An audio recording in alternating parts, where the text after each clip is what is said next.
നമസ്തേ. എൻ്റെ പുതിയൊരു വീഡിയോയിലേക്ക് നിങ്ങൾക്ക് വീണ്ടും സ്വാഗതം. ഇന്ന് ഞാൻ പറയാൻ പോകുന്നത് വിശപ്പില്ലായ്മ എന്തുകൊണ്ട് ഉണ്ടാകുന്നു, വിശപ്പില്ലാതെ വരുന്നതിന് തടസ്സം നിൽക്കുന്നാൽ നമ്മൾ എന്ത് ഉപാധിയാണ് സ്വീകരിക്കുന്നുള്ളത്. തുളസിയില അല്പം ഉപ്പുമായിട്ട് തിരുമ്മി പിഴിഞ്ഞെടുത്ത നീര് സേവിച്ചാൽ, രാവിലെ സേവിച്ചാൽ ആ വിശപ്പില്ലായ്മയൊന്ന് മാറിക്കിട്ടും.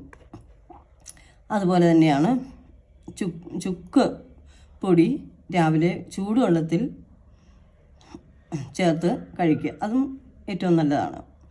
അല്ലെങ്കിൽ പിന്നെ കരിമ്പിൻ നീരിലോ ചെറുനാരങ്ങ നീരിലോ ഇഞ്ചി നീരിലോ ചേർത്ത് കഴിക്കാം. പണ്ടൊക്കെ ഞങ്ങൾ അയമോദകം ഇട്ട വെള്ളം വേണമെങ്കിലും കുടിച്ചാലും വിശപ്പില്ലായ്മ മാറും. ഞങ്ങളെയൊക്കെ കുഞ്ഞിലെ ഇഞ്ചി നീരും നാരങ്ങ നീരും ഒരു കുപ്പിയിലാക്കി വെച്ചിട്ട് പഞ്ചസാരയും ചേർത്ത് വെച്ച് രാവിലെ ആദ്യമായി അതായിരുന്നു ഞങ്ങൾക്ക് പിടിച്ച് എല്ലാവർക്കും തന്നുകൊണ്ടിരുന്നത്. ഇന്നിപ്പോൾ അങ്ങനെയൊക്കെയുള്ള ടിപ്സൊക്കെ ഇപ്പോൾ വളരെ കുറവാണെങ്കിലും, പക്ഷേ ഇപ്പം മനുഷ്യർക്ക് അതൊക്കെ ആവശ്യം ആയിരിക്കുന്നു. അപ്പോൾ ആ ഇഞ്ചിയും നാരങ്ങയും പിഴിഞ്ഞൊരു നീരെടുത്ത് ഒരു കുപ്പിയിലാക്കി സ്വല്പം പഞ്ചസാരയും ചേർത്ത് വെച്ചിരുന്ന് രാവിലെ അത് കുടിച്ചാൽ തീർച്ചയായിട്ടും ആ വിശപ്പില്ലായ്മയെല്ലാം മാറിക്കിട്ടും. പിന്നെ വെളുത്തുള്ളി രാവിലെ സേവിച്ചാലും ഏറ്റവും നല്ലതാണ്. ഒന്ന് ഗ്യാസിൽ വെച്ചൊന്ന് ചൂടാക്കി എടുത്താലും, അല്ല വെറുതെ ആണെങ്കിലും കഴിച്ചാൽ നല്ലതാണ്.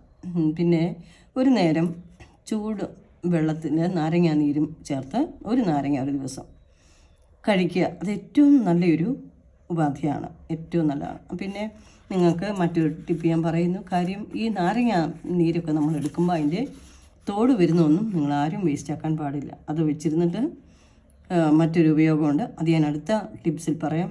ഇന്ന് പെട്ടെന്ന് ഞാൻ പറയുന്ന ആ നാരങ്ങ നീര് സ്വല്പം എടുത്ത് നമ്മുടെ ചുണ്ടിലൊന്ന് പുരട്ടിയാൽ ഈ ഡ്രൈനസ് ഇല്ലാതാവും. ഏറ്റവും നല്ല ഒരു കാര്യമാണ്.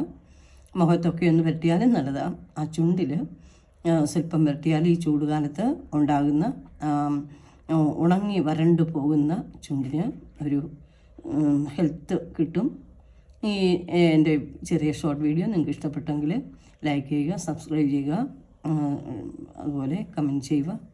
നിങ്ങളുടെ എല്ലാവരുടെയും വിലപ്പെട്ട ഈ കമൻസും എല്ലാം എൻ്റെ മുന്നോട്ടുള്ള യാത്രയിൽ പ്രയോജനപ്പെടും. നിങ്ങൾക്ക് എല്ലാവർക്കും നന്ദി, നമസ്കാരം.